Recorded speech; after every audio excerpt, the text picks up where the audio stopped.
आज हम बात करेंगे अम्बिलिकल हर्निया के बारे में। अम्बिलिकल हर्निया, अम्बिलिकस मतलब नाभि, नाभि के आसपास के एरिया में जब स्वेलिंग आ जाती है तो उसको हम अम्बिलिकल हर्निया बोलते हैं। यूजुअली जो अम्बिलिकस वाला एरिया होता है हमारे पेट की सब में वीकेस्ट स्ट्रक्चर मानी जाती है, क्योंकि जब बच्चा पेट में होता है माँ के तो उसका पूरा खाना पीना प्लेसेंटा के थ्रू, अम्बिलिकस के थ्रू ही आता है, तो वो एरिया डिफेक्टिव एरिया माना जाता है। तो पेशेंट किस किस सिम्टम के साथ आएगा, या तो पेशेंट को स्वेलिंग होगी या स्वेलिंग में पेन हो सकता है पेशेंट को।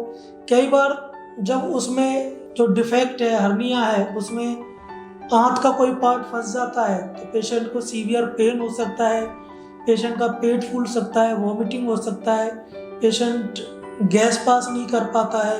इन सब सिम्टम के साथ पेशेंट आ सकता है। यूजुअली अम्बिलिकल हर्निया होने के कारण क्या क्या है?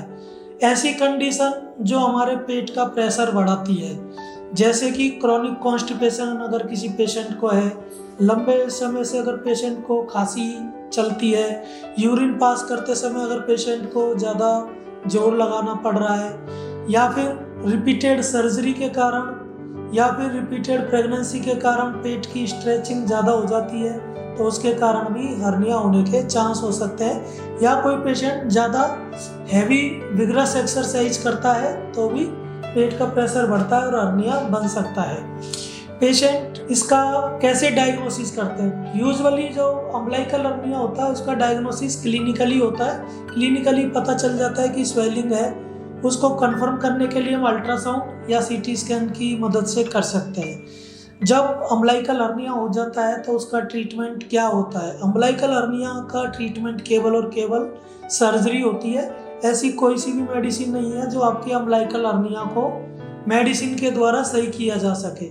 सर्जरी करने के हम दो तरीके हैं, या तो हम ओपन टेक्निक से कर सकते हैं, जो आजकल जो बहुत ज़्यादा चल रही है, लेप्रोस्कोपिक या key hole surgery, button hole surgery जिसे बोलते हैं। इसमें स्मॉल होल के साथ सर्जरी की जाती है। ओपन सर्जरी में हॉस्पिटल स्टे थोड़ा ज़्यादा होता है, पेशेंट की रिकवरी थोड़ी टाइम लगता है। लेप्रोस्कोपिक सर्जरी में पेशेंट नेक्स्ट डे डिस्चार्ज हो जाता है, कोई स्टिच वगैरह आते नहीं है। स्टिच जो आते भी है तो वो डिजॉल्वेबल होते हैं, अपने आप ही घुल जाते हैं।